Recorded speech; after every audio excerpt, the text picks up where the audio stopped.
What's up, guys? Atapark here, and holy crap, it has been damn near a week since I have put out a video for you guys.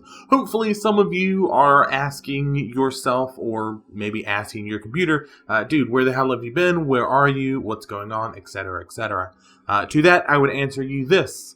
If you live on the East Coast in Central Virginia, if you perhaps have a dog that wants to play with you and is knocking at the door, if you live in Central Virginia like I am currently living, you probably got some pretty massive storms. We're talking huge rainfall, huge lightning and thunder and craziness. Well, fortunately for me, Tuesday of last week, storm knocked out the internet. Fortunately for me, the internet came back up Thursday morning, only to get knocked out once again with the next storm that we got Thursday night. Came back up Friday, so here we are, a week since I've done a video. Super excited to do a video for you guys for so many different reasons. One, it's something that I thoroughly do enjoy. I love sitting down and talking about leadership and rating and guild leading and all this stuff. But there's something else here. And that is the fact that, to my surprise, after getting my internet back and after checking right as I'm working on this video and I'm brainstorming and coming up with my show notes and whatnot, and I'm like, you know what? I haven't checked my channel in I probably check this thing a handful of times every day, and I've been teetering on 45, 46 subscribers, which in the grand scheme of things isn't a whole lot of people. However, like I tell you guys with every video, every single sub, it makes me so happy to see this. And then to hit that button and load into my YouTube channel and see that I have 48 subscribers, holy shit. So as a personal goal, I would love to hit 50, and again, I get it. It's, 50 subscribers, what do you think you are, PewDiePie? I would love to hit 50 subs before Legion hits. So we have 1 month to get 2 more people. So if you know anybody that would like something like this channel, by all means direct them to this, and we'll keep putting out content.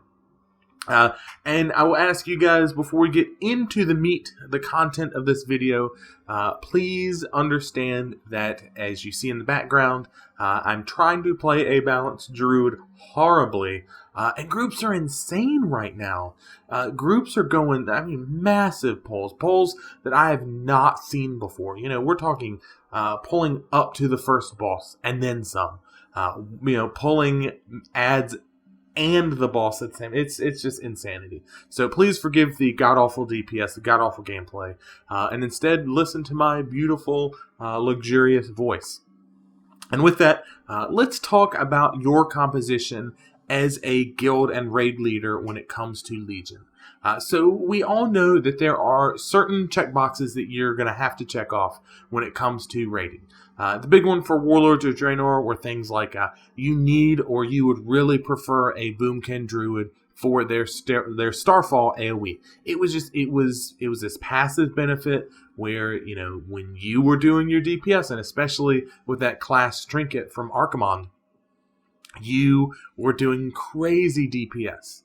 And it was something that was just so beneficial to a raid. You're talking things like arcane mages, big dick DPS mages pulling stupid high 400, 500, 600, 800, 1 million DPS, from their burst phase. Certain tanks that synergize well with other tanks, etc. You don't want 2 Death Knights, you don't want 2 Warriors, etc. You want to have a certain synergy between the tanks. We're not talking about that. We're not going to go that specific in this video.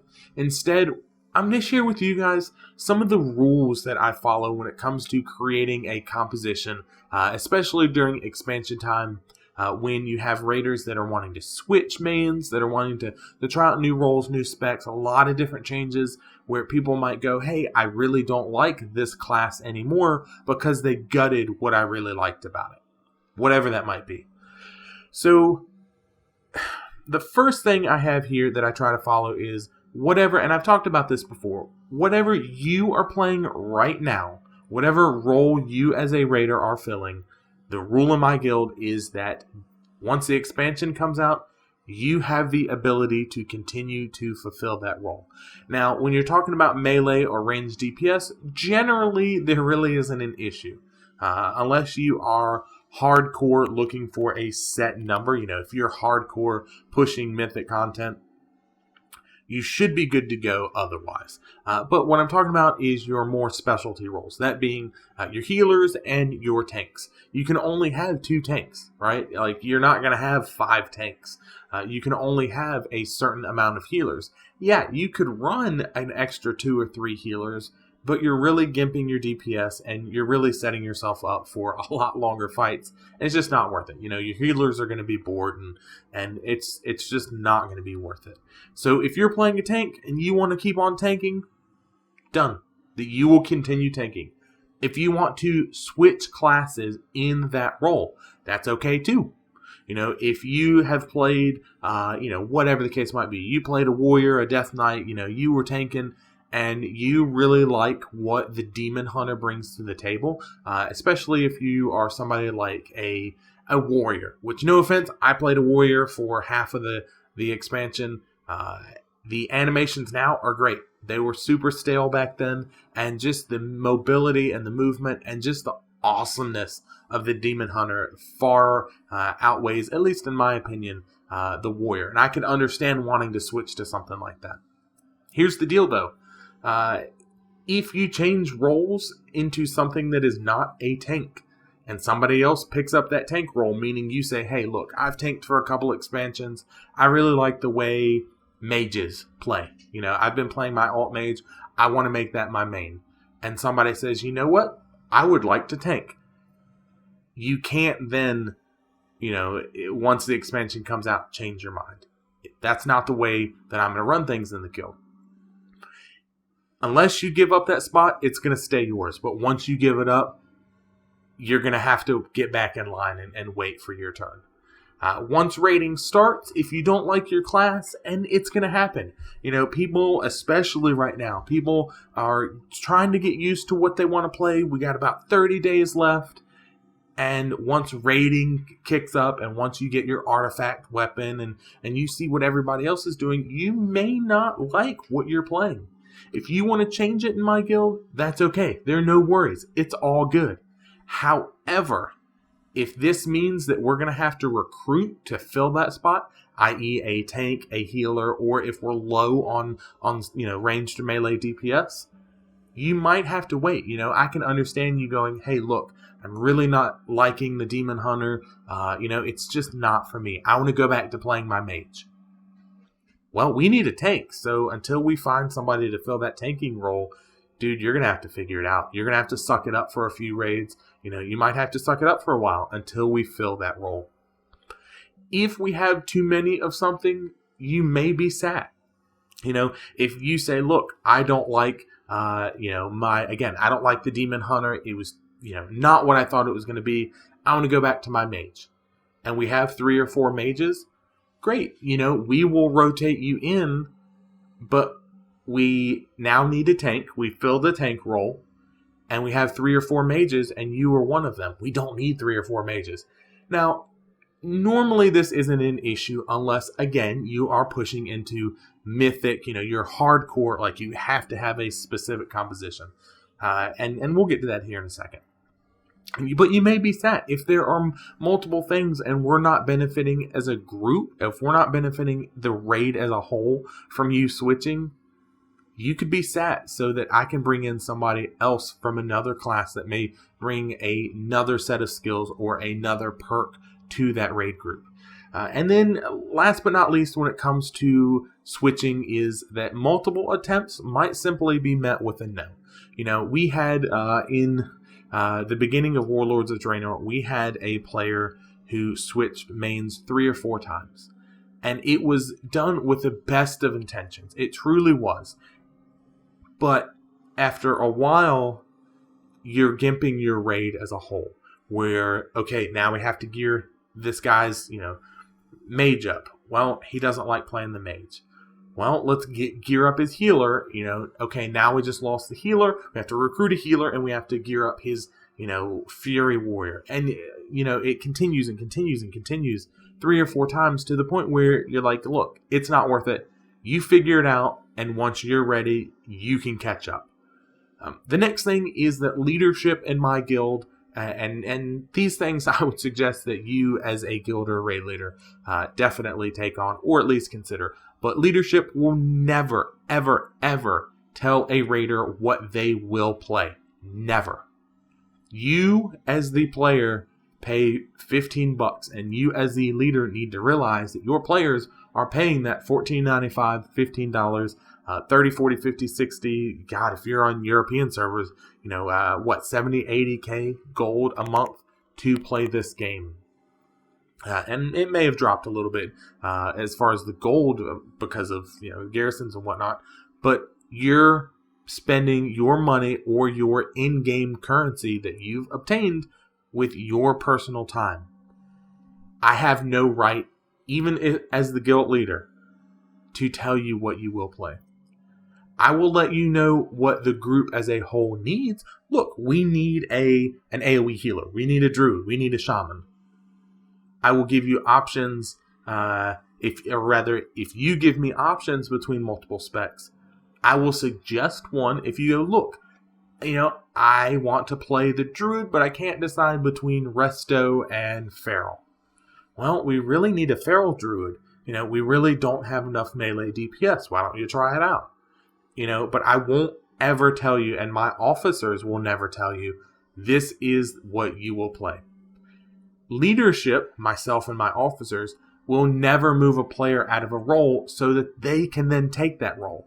What I mean by this is, and this is something that I've struggled with, because I love tanking, and I would love to tank for Legion. I would love to play a Demon Hunter. They look freaking awesome.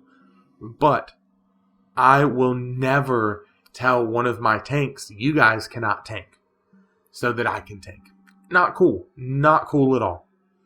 And this one comes from a personal experience I had when I was an officer, a brand new officer in this guild that I now lead. We had a player that had been playing in the guild probably a few months longer than I have, or had been at the time. And he was having some scheduling conflicts where he couldn't show up to every raid. The raids that he could show up to, he could play no problem. He was a bear tank, and he wanted to tank, but his schedule wouldn't allow him to show up every night. So I said, hey, look, I have, I think it was my Death Knight. It may have been my Druid, in fact. I may have said, hey, I have a Druid. Whatever it might have been, it was a tanking class. It was me filling in a tanking role. And what had happened was that he couldn't show up one night, and I picked up that role and I ran with it. And then when he logged back on, for the next raid, next day, whatever the next scheduled raid was, and my fellow officers asked me, hey man, who's tanking, you or him? I very selfishly said, I'm doing it. He'll go DPS. And then the next raid, hey, who's tanking? I'll do it. He can stay DPS. The next raid, I'll do it. He can stay DPS. And at the time, I thought everything was fine. He ended up quitting the game. He ended up unsubscribing, and he did not play for a long time. We actually talked about it. He started playing at the end of, and he's a good friend of mine. And he started playing again probably 6 weeks ago. And I pulled him aside and I whispered him. I said, Dave, here's the deal. Here's what happened. I feel horrible about it. I feel super shitty about it because it was an awful thing to do. And he told me, look, no worries. I quit not because of you. I quit because of the guild leader, which I think I've talked about before, was not good. He couldn't handle the stress. I sucked as a feral druid and I was very frustrated. It was nothing to do with not being able to tank. And we worked it out. But for years now, I felt guilty whenever I've seen him online, whenever I've played games, Diablo or whatever with him. I felt guilty.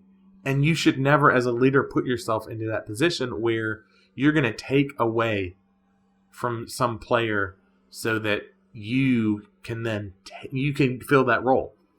Not cool.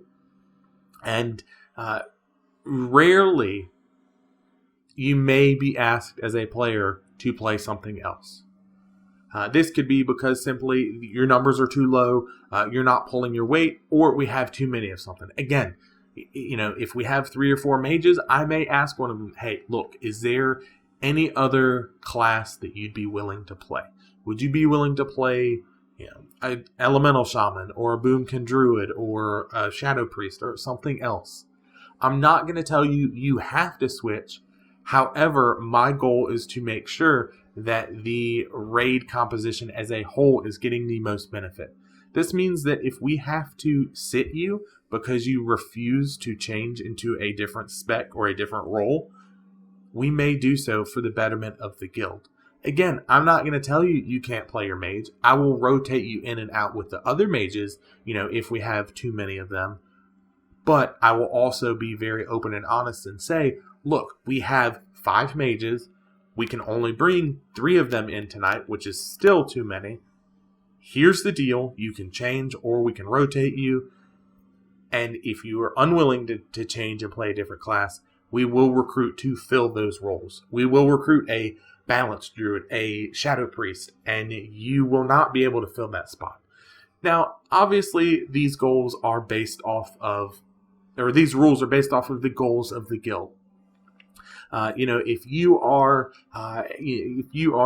knocking out normal, or you're joining LFR as a group, and you're not too worried about your composition, you are a more lax guild who may log in and, hey, is anybody here to do a raid? Okay, let's put something together.